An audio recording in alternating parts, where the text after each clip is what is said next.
Voyager 47, what's up? Well-read comics, what's up? Me and well-read are buddies in real life now. You guys are jealous. Sunday afternoon. This is one of those streams to kind of force myself to be productive. If I can get one thing done, because I had a decently productive morning and then it kind of trails off and I'm like, I just want to watch YouTube and relax, read some comics. Well, if I get this one thing done, maybe I can do that. I'm trying to force myself to take days off because I end up accidentally, because I don't have much going on other than comics. That's why I like meeting people in real life. That was the first time I've done that in a while. That was 4 days that I didn't work. And I was like, man, this is like a true vacation. That was fun. Share screen. So what I got to do though, dear man, what's up? Is so I don't know if this, I think this syntax is incorrect, but I think it might be fine. Maybe I'll research it and see what's up. But for if it's like a DOS command, like to launch the script or launch the program. And I just did the simple version. This is for the back cover of Robozan. This is the only hint other than Robozan got remade. The original was like a part 1 that I never finished because it kind of dead ended, but it explained the concept pretty well, that it's like, excuse me, a developing AI and what, I don't know, it's represented by monkeys breeding. And then the program splits because of the philosophy of how to deal with humans as it's developing. And there's a group of monkeys who think the AI, they are the AI, but they like humans. And there's a group of monkeys who hate humans and want to destroy them. And the one that wants to destroy them is eventually, that's the one that's going to get like a lot stronger and smarter. But the one that likes humans still kind of has a little head start because it knows that's going to happen. It knows like at a certain, it's kind of based on the development of intelligence. So it's like once intelligence goes above 100, it'll hate humans. So at like 90, they know what's going to happen. And so they start to take steps to like prevent it. And so that was the original. And then I redid it as a double issue comic where it does wrap up. But in that comic, it's all in the program. You never know that there's a human world at all, really. It's just monkeys. And so it's like, if you read them both, it makes a lot of sense. It's pretty fun. If you read just one, which I kind of think that's how it should be. I want the one to be able to stand on its own. So I'm like, I want at least a little bit more of a kind of blatant cue that it is a program. So I think this is going to be the back cover. And it's just a floppy, so it can be kind of minimalistic. Like it'll just have, I don't think it'll have a tagline or description. It'll just say this, and then it'll have the UPC code. 14 people watching. What's up, everyone? But what I want to do is what's going on here? It's not letting me select some of this crap. I don't know. I want this to be like, if it's just a computer, that's kind of stupid. But if it's like a floating metal orb, which I should have done in 3D, but I thought of it after the fact. So I'm like, maybe I can just do that with the art.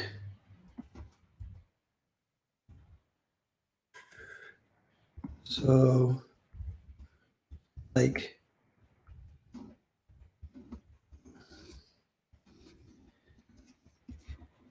something like that.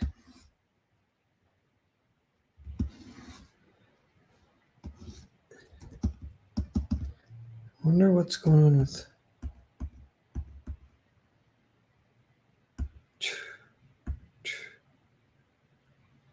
I'm just trying to select. It won't let me select any of this. Why is that? Why is that? It's because, that's why. Because I did a texture in it. Can you see the pixels? So it's like, yeah, you can select that pixel if you want. I should do unconnected.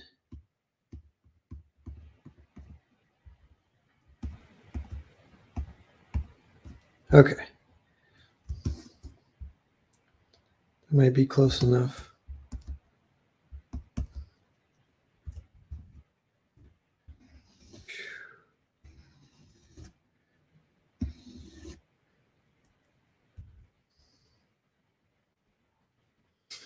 I don't know. It looks kind of wonky.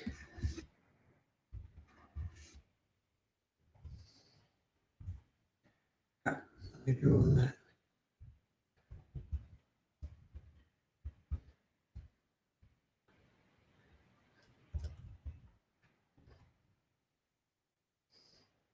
Mr. McGee, what's up? Richie. Can't stay around tonight. Just want to say hi and thanks for everything you do.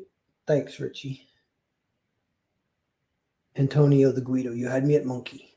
Yeah, I got to draw the front cover too. That's what I'm. This is just like a small little thing, but it's already taking longer than I had hoped. So, I'm trying.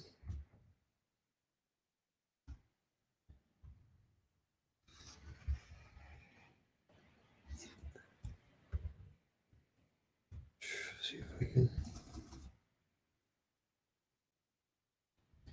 give it that fake 3D. That kind of did something.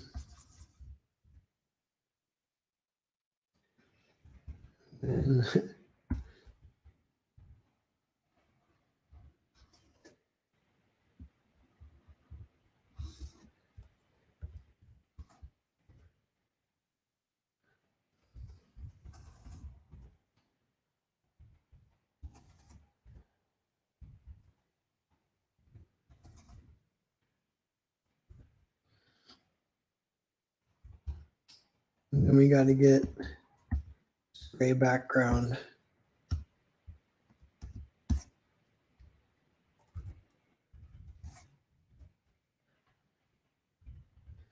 Maybe like a little blue.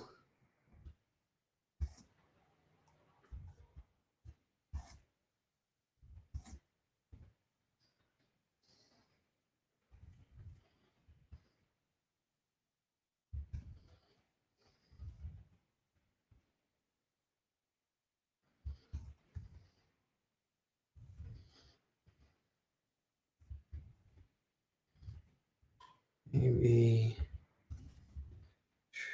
Ooh, kind of cool.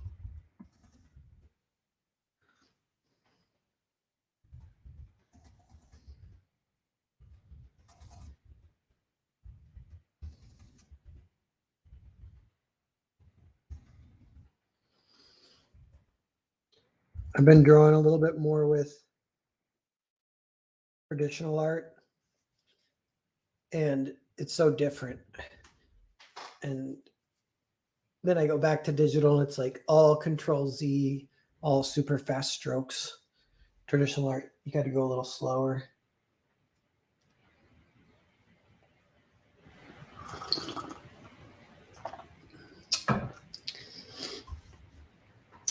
And then, so if I go, I think I will just merge it down. This is like, I'll duplicate. Trick I sort of figured out on Clip Studio is you can sharpen more.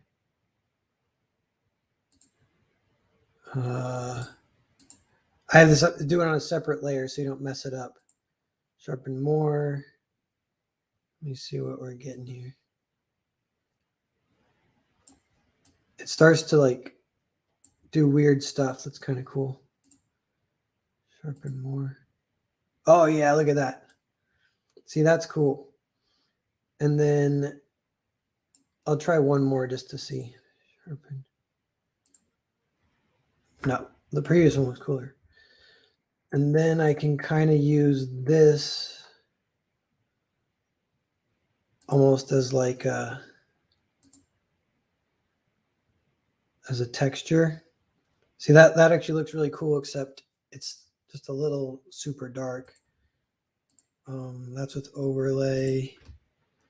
Could try brightening. You kind of want it pretty dark. If it gets too bright, it looks bad.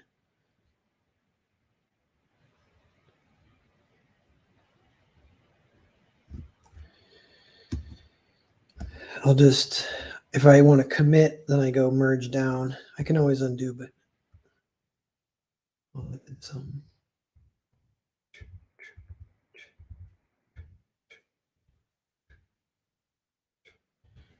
Darken.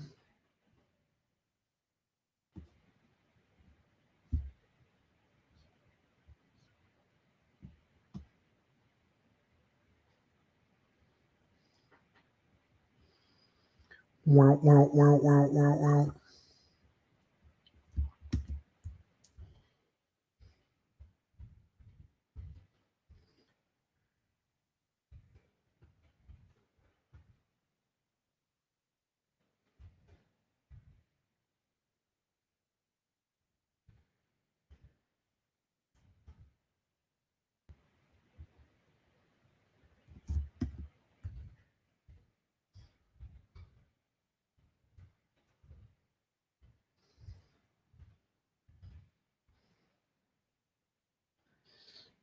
All right, that might be enough for now.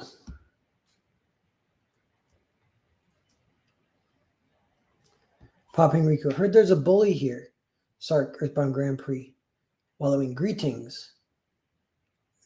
Hey gang, will we ever see Len back on the channel? Maybe for a creative block.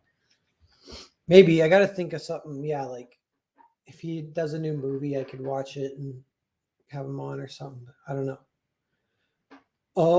Popping Rico, I'm not sure exactly the best way to bully you guys. It was more of a what was it called? A fake out. That was clickbait. But you guys should back Earthbound, and if you don't, then I will bully you. So raise your hand if you haven't backed Earthbound yet. And shame on you if you haven't. How dare you?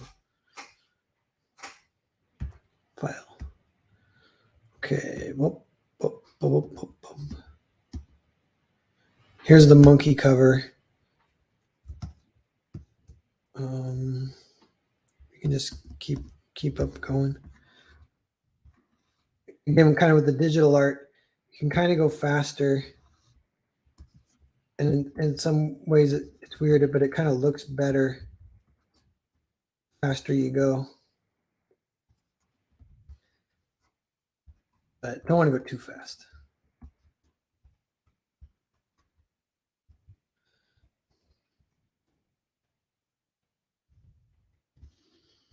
I don't know if that's the best way to grip this pistola.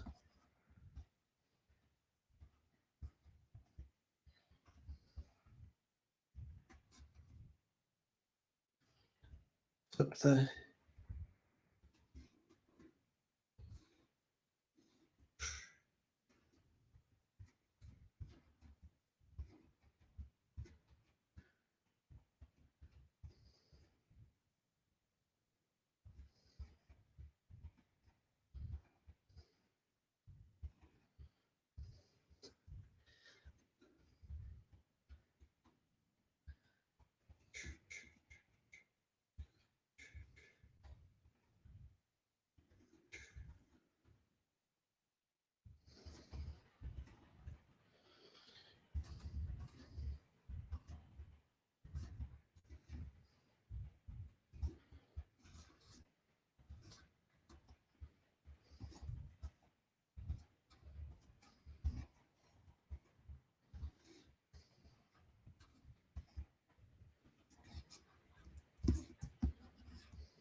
drawing cartoony is like a lot easier than realistic too. This is, I want kind of a wide angle here, meaning we'll be looking straight across at his head. We're looking down at his feet. Like if it was a long angle, we'd be looking straight across at everything. Then you get kind of those even proportions of kind of a flat look, graphic look, which looks cool. But then I kind of like wide angle. Wide angle means more like if you're taking a picture of him from your phone, you're right there next to him. That means you'd be looking down at his feet.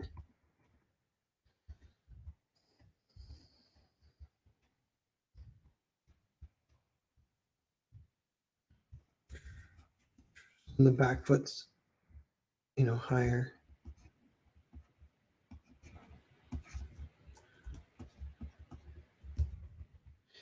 When I was trying to draw traditional, I was like, damn, long angles that are flat and graphic seem a lot easier than wide angles. Wide angles, I kind of get digitally, you can do them because you can do lots of control undo and stuff like that. But I want to try and get so I can do wide angles even with traditional art. That's kind of like European style. They can do that. Monkey.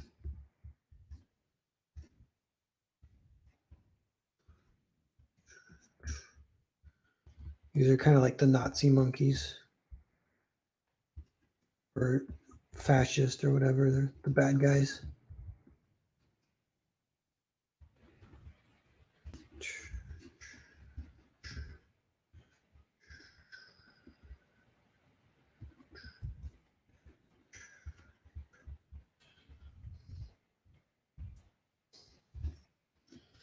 I don't know if these lines will be better.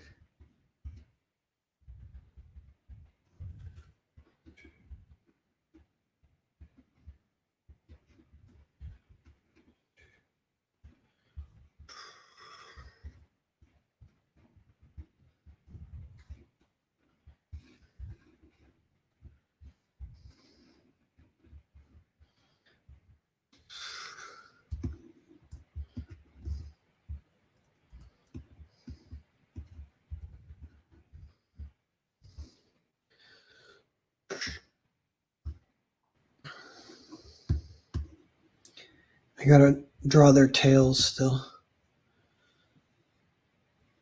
We're getting. Here's the background.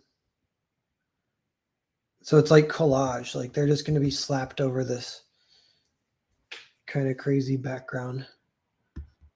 Here's the logo. I think that logo, I forget where I got it. It got like, I think it might have been hand drawn and taking a photo of it or something. It like wasn't drawn digitally, but it like kind of looked cool.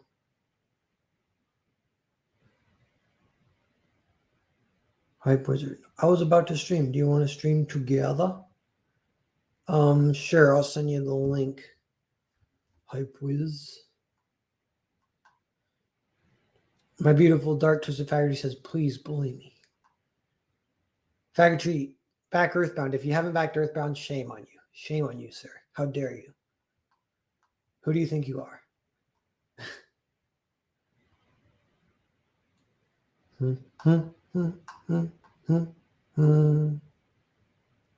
SDA, what's up? What's up, everyone? Oh, marriage is probably better than backing Narwhal. Most of the time. You never know. They say, what do they say? 50% of marriages end in divorce. So, yeah, so watch out for that. If that ever happens, then you can back. If she doesn't take all your money, you can back Earthbound. Come crawling back.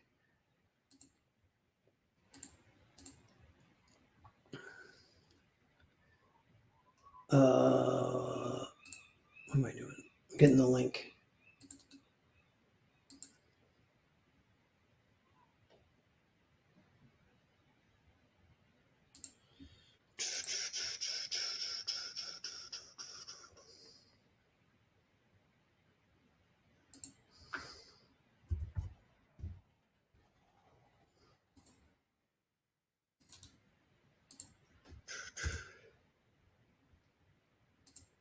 If Jake jumps in here, he can talk to you guys and I can just draw. Sir Audro, I'll bully you. Your song recommendations. No one cares. Is that Twisted Faggotry? Have you guys listened to the Mario 64 sound font songs? There's like hundreds of them. All the famous albums got redone in Mario 64 music, and they're awesome. That's kind of one of the main things I listen to these days when I'm drawing.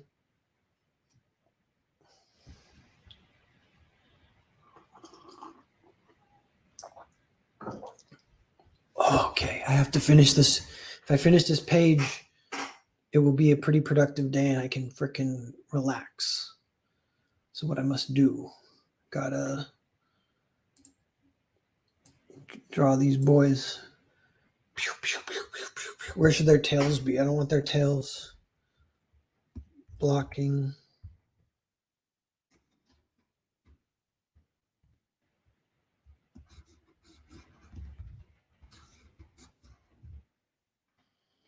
Is that okay?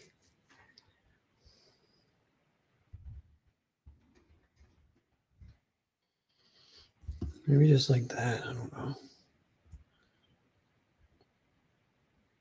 I don't know. The monkeys are forced to type on a typewriter to try to create Shakespeare. And if they don't do it, they get murdered. And if they invent like an English word on accident, then they get to breed. And then their children know that word, kind of. That's sort of like the basic system.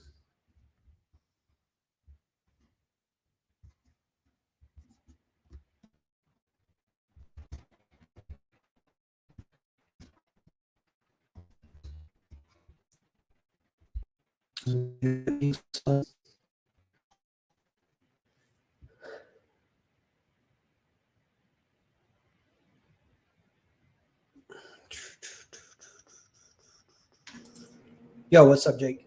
Hey man, how's it going? Good. Sorry for gate crashing. I set up a stream like the same time as you, and I was like, you know what? Maybe he wants someone to jump in with him. What'd you say? You're trying to steal my audience? Yeah, that's exactly what I said. No, I think we set up a stream at the same time, and I was like, I'll just go and join Narwhal if he wants. That's called being slow on the draw. Yeah, it's called being second best, second fiddle. On Sunday, I think I looked quickly, but I didn't look right at the last second. But I was like, I kind of think no one's streaming right now. I think I felt the same. Yeah, like that doesn't happen very often. Yeah, especially on a Sunday. Ethan, because I suppose he just closed down his campaign, but he's in his second 30, so it's not closed. So I thought he would usually stream on a day like this, but is this the Robozan cover? Yeah.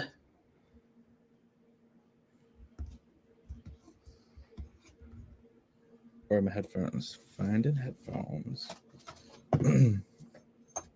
Robozan's the robot book from the compendium, right? Yeah. I really liked how that one unfolds. Oh, cool. You read that one? Yeah. Nice. Well, because it's Jared Jewell, the same guy that did the Wario comic that you showed off that one time, right? With the tarot cards. Am I correct? No, he helped with some of the 3D. So he's helped on a lot of my projects, but okay. He didn't draw it or anything or write it. Who drew the Robozan in the compendium? Me. Really? Oh wow. It looked like someone else's style a little bit, but it looked like they were trying to vibe with yours. Oh yeah.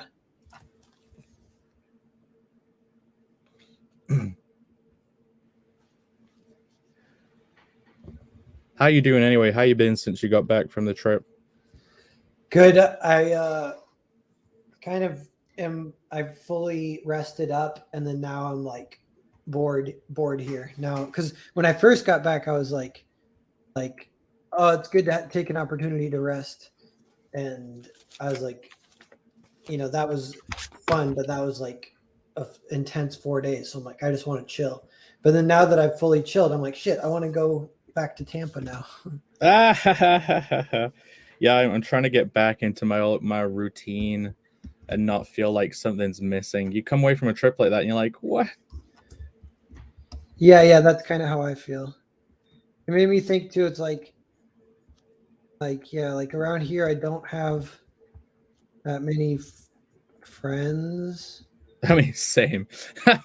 I just hang out with family. I haven't seen a single friend yet.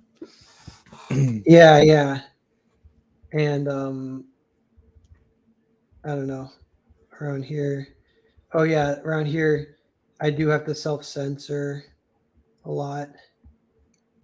Yeah, around whatever friends that you do have or something. Yeah, even a little bit around them, but Damn. Richard Cahill says it's totally novel style. So did you draw the tarot card Wario one then? no. Okay, that's who I thought drew the Robozan one. Do you know what I mean? Yeah, Jared drew the tarot card one. There you go. That's why I confused the two. Um,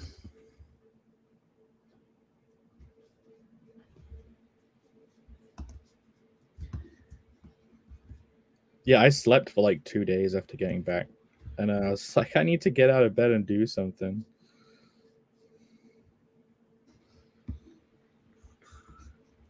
yeah, it took me a couple days resting to feel better, and then I felt good after that.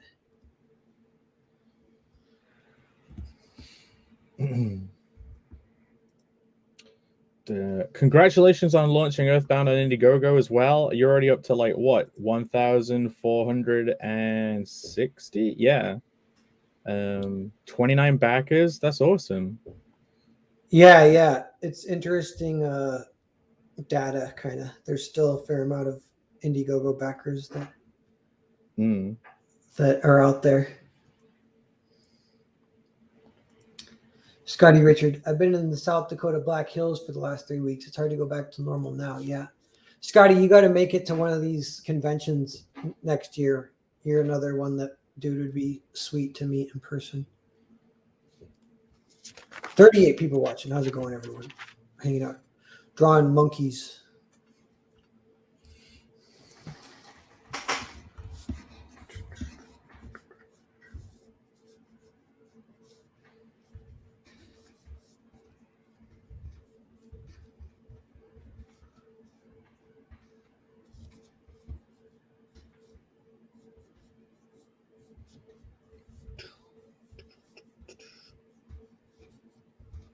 Yeah, I've been playing with my brush pens because I had that favorite brush pen. Did you get yours, by the way? Did you take it back with you? Yeah. And I'm like, I should try and learn how to draw with more of them because there's some really nice ones. You've got this brown one. This is my second favorite one. You've got one of these too. See this? Yeah. That one, it's nice because that's reloadable. But I've noticed I've been Yeah. testing which ones are water soluble and it's better if they're not, but I actually kind of like having a few that are too. So you can, if you want to make something out of focus or something, you could do that. Just splash it with water and it would get all weird. Oh, that's like a traditional blur. Yeah. I think you've got that one of the, you got this one as well. I think I saw that in your pile. This one. This gets dry really quick. Yeah.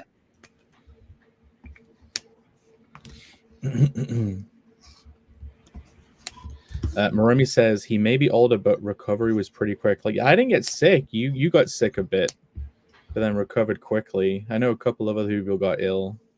Yeah, I think I got a little bit sick while I was there. Like just on the first night, even I had like the mildest sore throat. Not too bad, but I definitely had a sore throat. And then that went away after a few days. So by the time I actually went home, I actually wasn't sick, but it was just like not sleeping for very much for 4 days straight. So I was just super tired. Every time we slept, it's like we only slept for 4 hours. Yeah.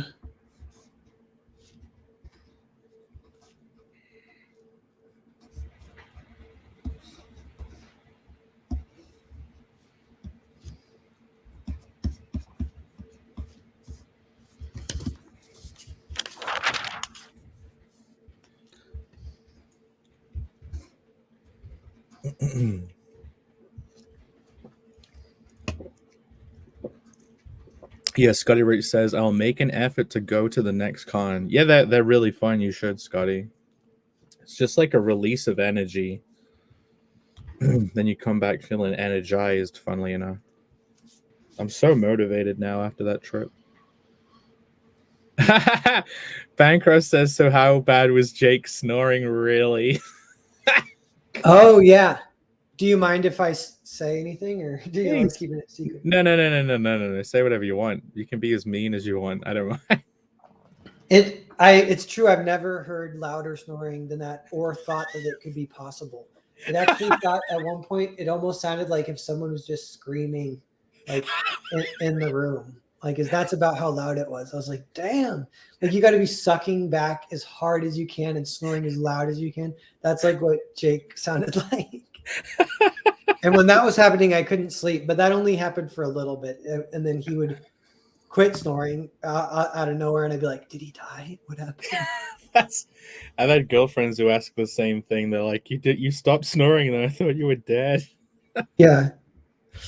I'm so sorry. I did bring earplugs for him, guys. I did bring a whole tub. Yeah, no, that was nice. And yeah, and it's funny too, because I floated the idea that we could split a room and save money, and Jake's like, I'd love to, but I snore. And I'm like, oh, he hates me. And then oh God, no. But then when you actually yeah, hear and then it, I'm like, oh, he doesn't hate me because he actually does snore. Oh, it was so. I'm surprised you didn't record it. I've had friends that have recorded it and played it back to me and been like, "You motherfucker, this is what you sound like." Yeah, that's funny. Sounds like a pig dying in my throat.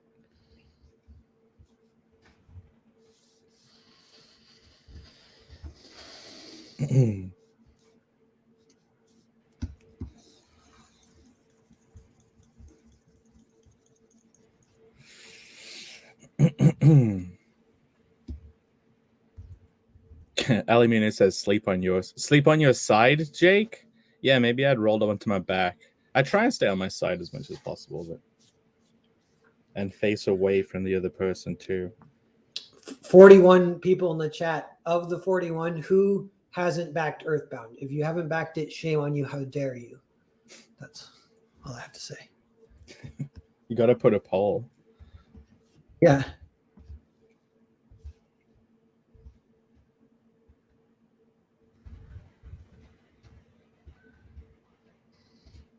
I finished it. I sent it to the editor and got notes back, and it was just typos, really. Because I edited freaking lettering it took maybe a week full time almost. So just like maybe a little bit longer than that. But it was a 44-page comic. They're not supposed to take Eric Weathers. He could letter 44 pages in like a couple hours max, maybe 1 hour. However, whatever his tricks are, he. Whoa, really? Yeah, that's quick. I think you're just formatting and copy pasting. That's assuming there's no typos and stuff. Like, you give him the script and he's just kind of putting it in. I don't know exactly, but he definitely can go fast. But this one, it was like I had to constantly rewrite dialogue to figure it out. Was it the case that you had like one big change and then you had to go back through a bunch of other stuff? And like there was some of that only in the first scene, really. I wonder if I can show one example. Let me see if I can find. Open the pawn folder. Yeah. Page. Do you know what? Seeing as Bancroft's in the audience, I'll try drawing Ella. He's got his fan art contest is live, so I've got to start like figuring out how to draw his characters in my own style.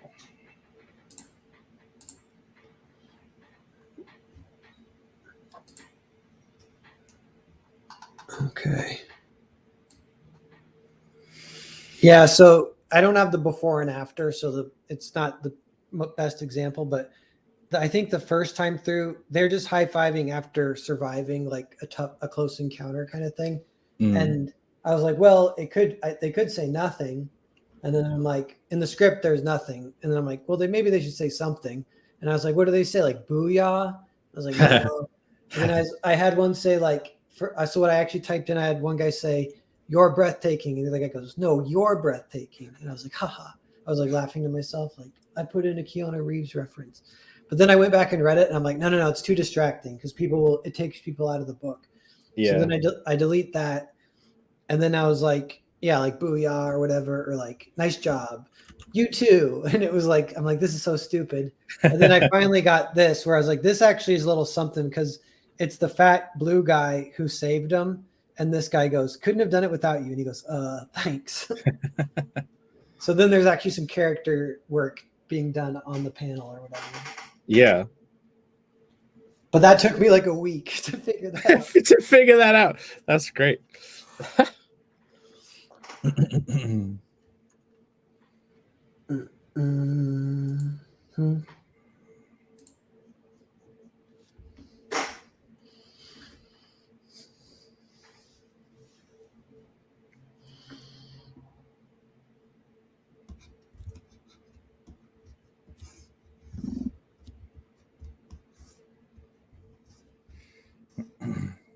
Bancroft says not many people get a nose right. It's like, yeah, because it's like a slightly piggy nose on Ella. So it's like, how do you do that without making it look bad? Oh yeah, are you drawing for the contest? I just need to learn how to draw these characters because if I'm going to draw anything, I have to kind of like build up a model, almost animation style. I can't just like, most people have like a way they draw a head, and then every head is just like a slight variation on that head, which is probably why you get a lot of same face stuff this time. That's why I quit doing cover commissions because for me it's like too much work because I need to learn to draw their character. That alone, takes like a day. Yes. Yeah, whatever. I agree. Yeah. I've got nothing. I was doing some sketches earlier, just like testing out the pens. I was doing a little camel moon head. There's another little camel moon here, and another one here. This is like some thick. I'm trying to use different pens. There's like the Simpsons Cyberfrog thing that Ethan posted. This is an Ella, but this looks terrible. And this is like a very unfortunate caricature of Von Coleman. So, and it's Bancroft's giving you the inside scoop on her nose. Slightly upturned, slightly pointed. Yes. Yeah. That's secrets of the trade right there. Tricks of the trade. And it's Ali's birthday. So I drew her this for her birthday. Oh, nice. That's cool. That's a good likeness too, it looks like. I've got some other ones, but I'm not showing them. Nice.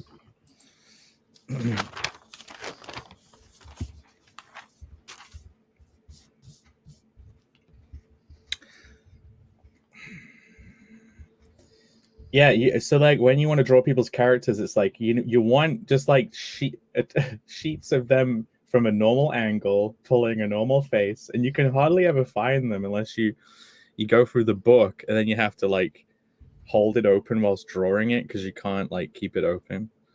But Bancroft says, "Lol, very accurate, Ali. I tried my best. I was trying to annoy her as well, as always."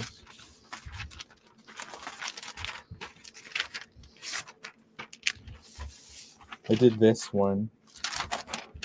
I did happy birthday, Allie. And she's like, ew, simp. And then the second picture was like, it's empty. Exactly.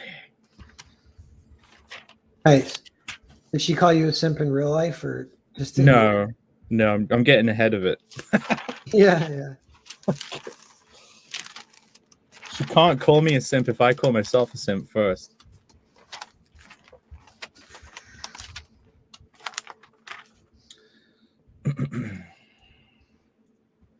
You know, have you ever looked at special effects animation? It's like a whole job unto itself, kind of. Yeah.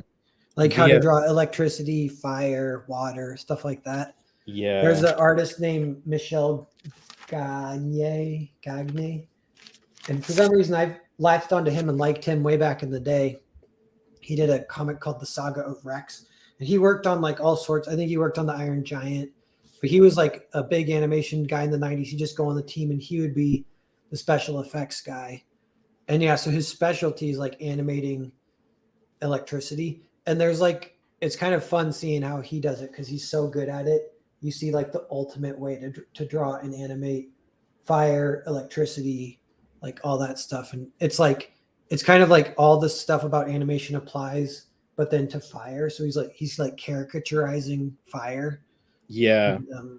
And he's so good at it. But If you ever make a video game, you have to do all that kind of stuff for like particle effects for like fire. I had to do that a bunch on Hollow Fist. I was very proud of my fire in Hollow Fist. Yeah, you gotta like figure out and get it to look good. Yeah, and and the electricity is like, but then it's like you don't even get to just draw it. You have to like figure out the particle system and stuff. Bancroft says he still hasn't seen The Iron Giant. You should watch it. It's a beautiful film. It probably still look good even now. It had a good implementation of 3D that didn't look too hokey. I don't think it aged badly. Yeah. It's a Brad Bird movie too. Yeah. Do you know Brad Bird worked a bunch on The Simpsons? I didn't know that for a long time. Yeah. Yeah. He was. I think he directed a few episodes around the Good era. Oh yeah, cool. I was just thinking about Brad Bird today. I was thinking about the original Incredibles movie and like, you know, superheroes, but it's like a family dynamic. And I'm like, imagine how do you direct something like that when you're doing it for the first time? Because a lot of stuff people work on now, they're like, it's like a this, but this. Like they kind of like mashing together stuff that already exists. But, you know, if you're making a new concept for the first time and having to balance and weave together a bunch of concepts for the first time, like I can imagine that being quite difficult.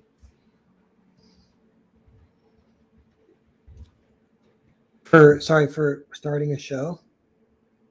No, like, you know, when The Incredibles came out and it was like it felt somewhat of an original concept then, like the superhero family vibe.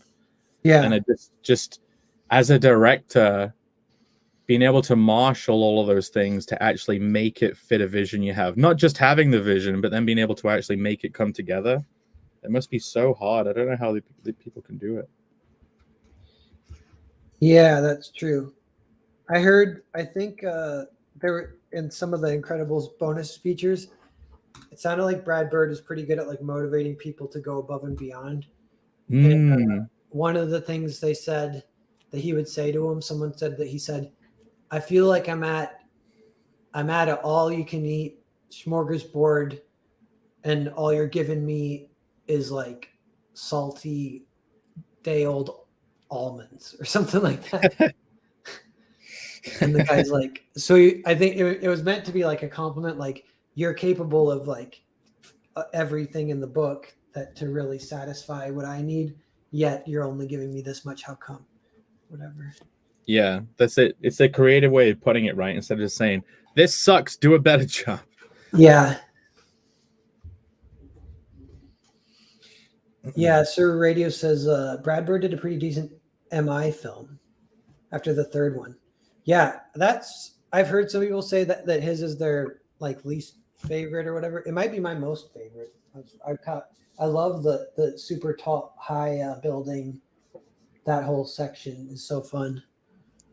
You know what's weird about Mission Impossible though? I'm not sure that it's for me. Like there's a few that I haven't finished. I went to see one in the theater, the last one, the one where he's on the plane. It's like the best stunt probably in the whole series, but where he hangs onto the plane as it takes off.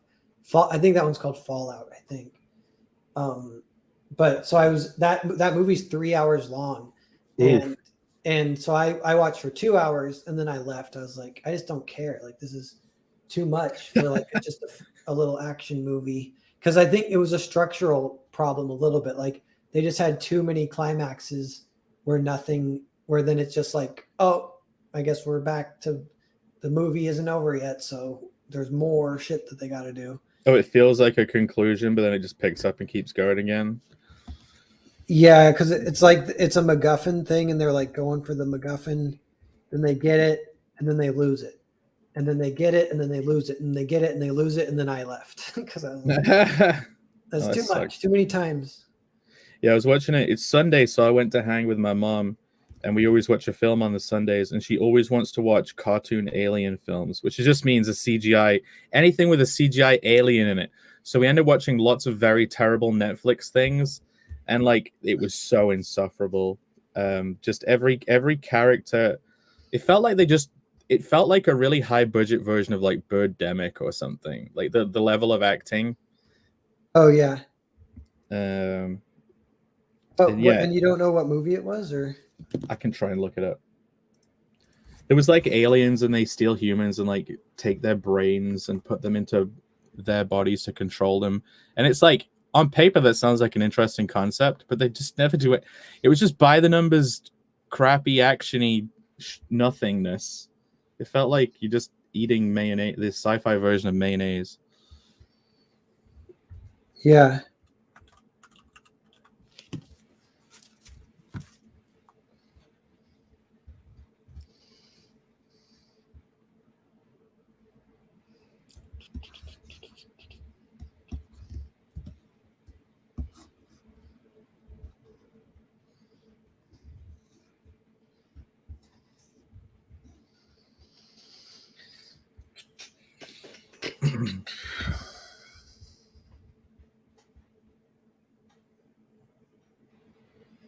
So radio, the last one was like that, too long, bloated compared to something like Edge of Tomorrow, a much better cruise film. Yeah, that movie was sweet, Edge of Tomorrow.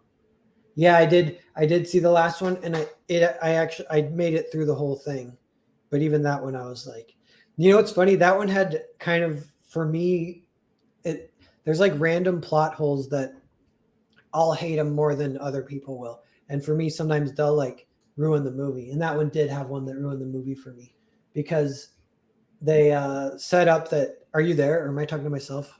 No, I'm letting you go. I don't want to interrupt. Okay.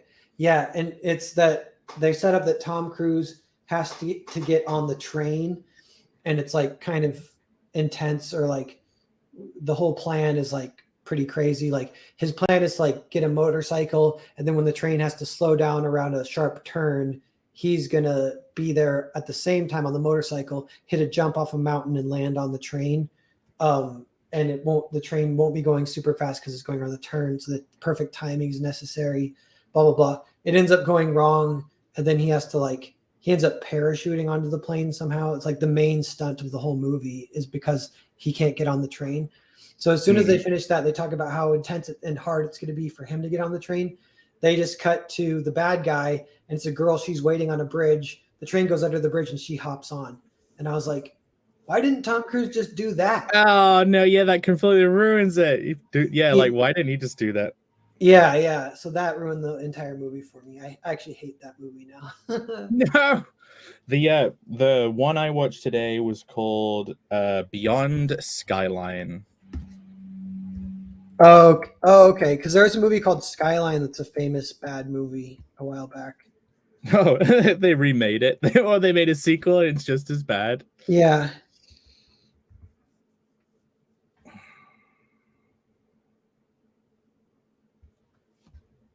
Can you draw can anyone really draw Ella without a hand? If you're not drawing a hand, are you really drawing Ella? Yeah. An outreached hand. Forget how I draw my main big bad on this monkey one.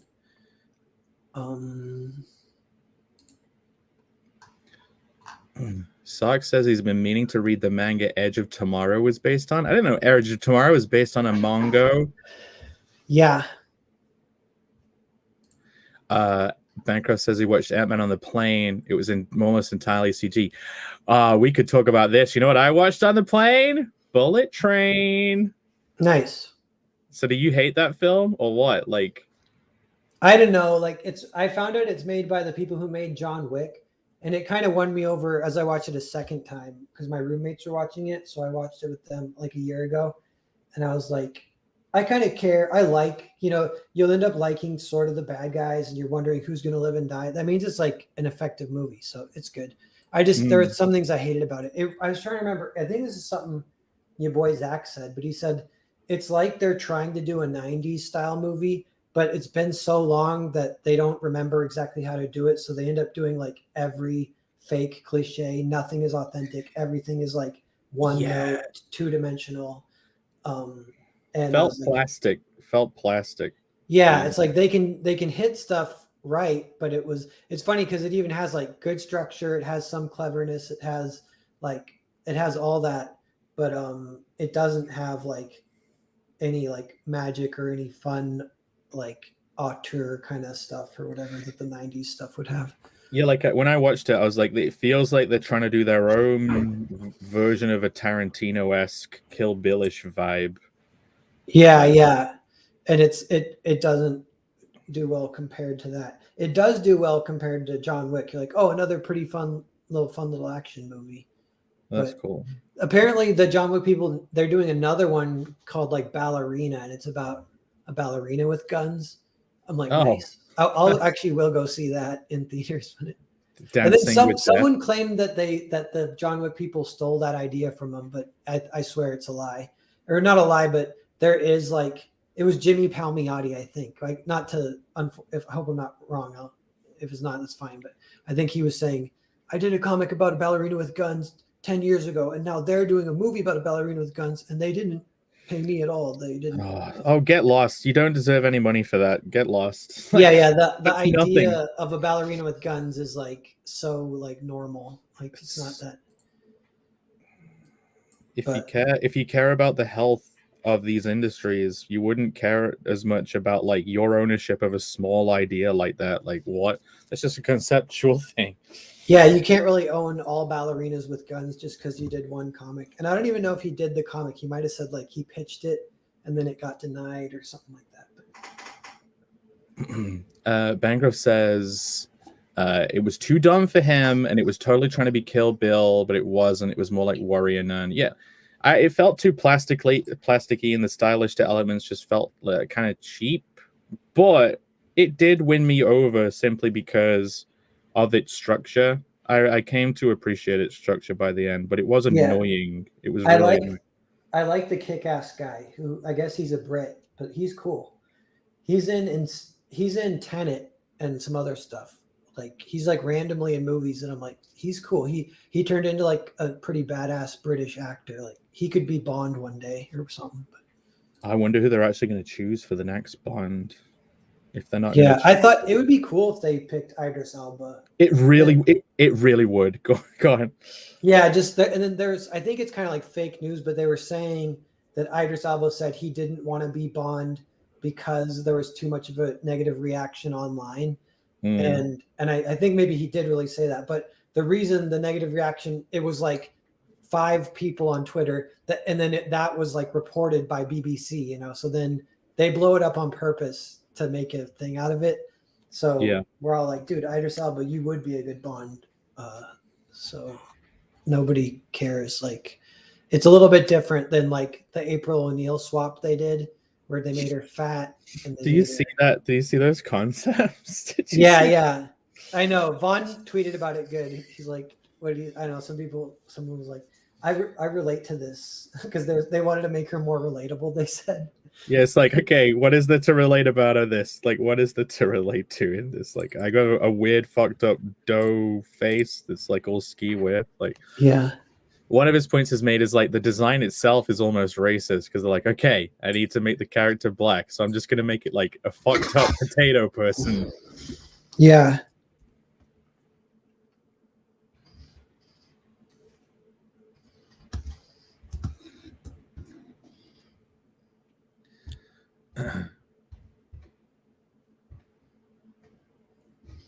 You ever see the Korean zombie movie?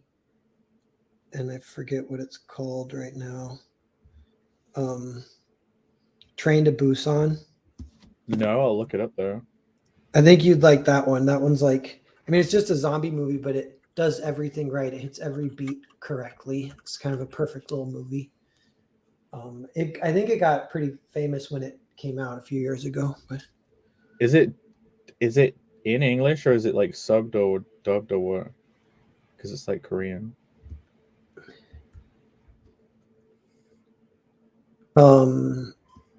it's you can it's yeah both. I think I might have seen dubbed. Okay, cool. Banco says only 5 Tampa variant teas left.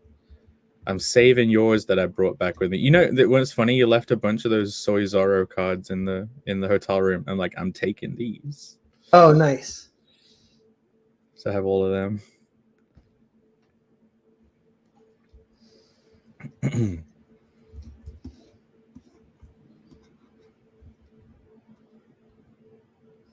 Richard Cahill says it's Korean. It's in Korean.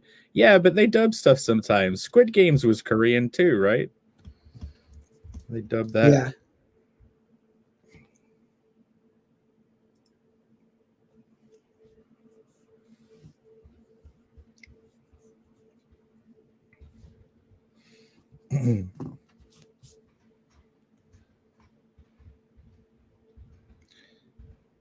Scotty Rich says it's one of my favorite zombie movies. So it's like zombies and a train.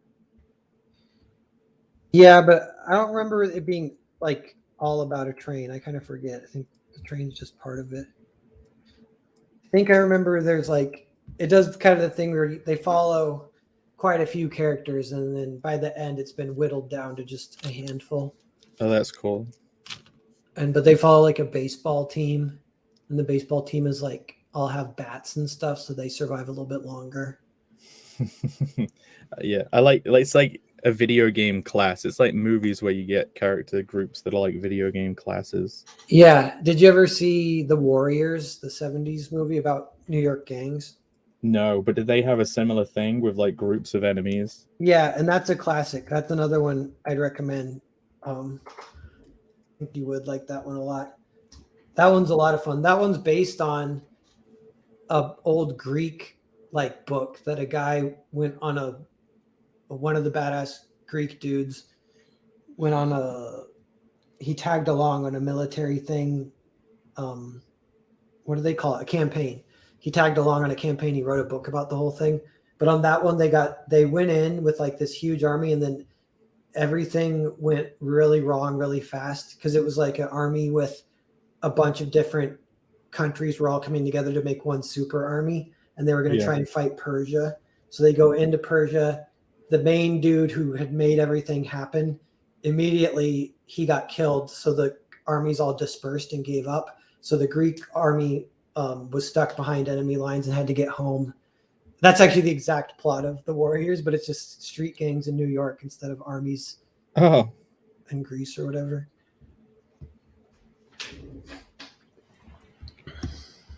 No, I think the only film is like what One Man and His Dog similar to that or not? Is it just Boy and His Dog? A Boy and His Dog? Yeah, I watched That's that one. a sci-fi one. It's from the 70s. That one's free on YouTube. That's a good one too, but it's...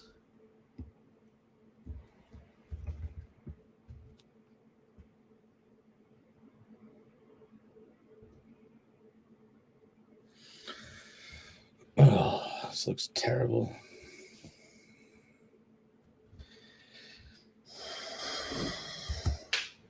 Okay.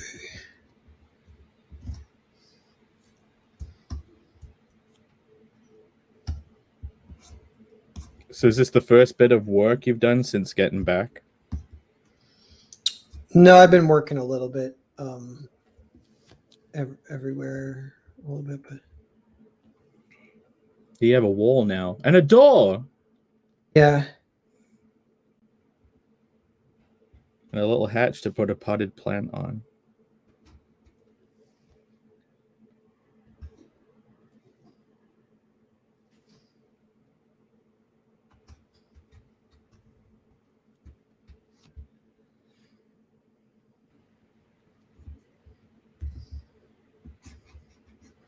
Banker says it took Rod a while to get Ella down. Yeah, because she just looks like a normal person.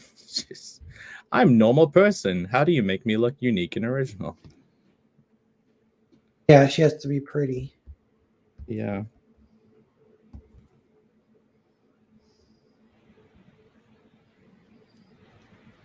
I could just completely give up and not even include her on and just do boob girl. What is his name? I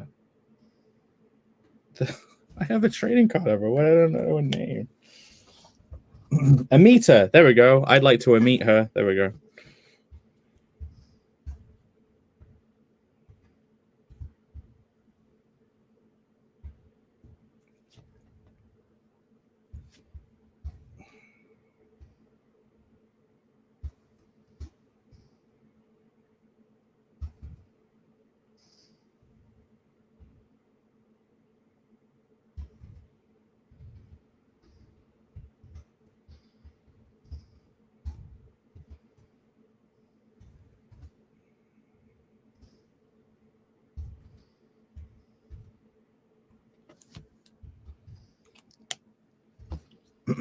Boo.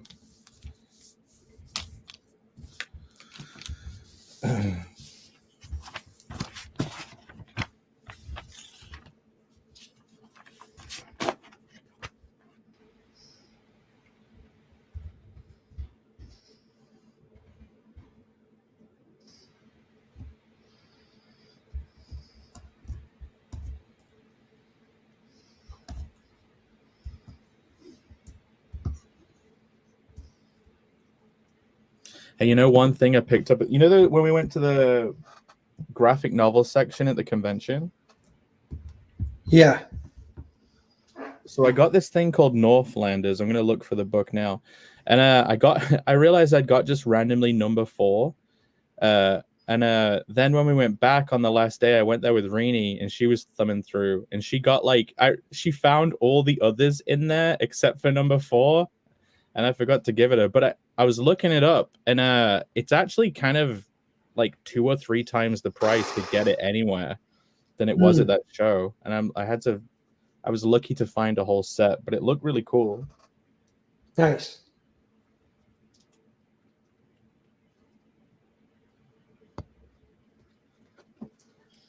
Sark says for Bancroft's contest, I'm just going to submit background architecture, no characters. Yeah, you just got to draw a bunch of warped rectangles that look like a building. That sucks. Does Narwhal still work at the Fred Meyer Deli? No, not for like 3 years now, or even 4 years now.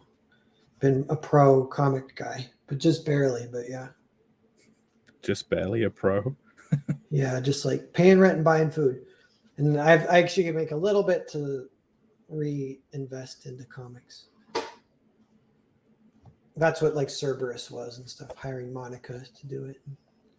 Look at the art on this cover. It's very nice. Oh yeah, nice. And the art inside's like this. I thought it would be like a gritty medievalish period thing. This theme's very Viking-y. But yeah, I got a whole set, and I'm going to read all the way through. It made me realize that like there's probably a bunch of hidden Vertigo gems out there that I've never even read before. So I'm thinking of looking into finding some Vertigo stuff. Yeah, cool. There we go. Look how terrible this is. Oh, horrible. That's pretty good. I can almost see it as Ella now. It's got a little bit of like a Disney animated kind of thing. It's cool. You need to draw. Oh, by the way, I got a couple backings of Earthbound. That means the cyberbullying is working. So thanks everyone who backed. Everyone who didn't back, how dare you? How could you? We put all that effort in. Can you like? He didn't even put a image for the main featured perk. How could you? Yeah, you talking about me? Yeah, I went on the website and the first top perk had like a little broken icon. Oh, that's funny.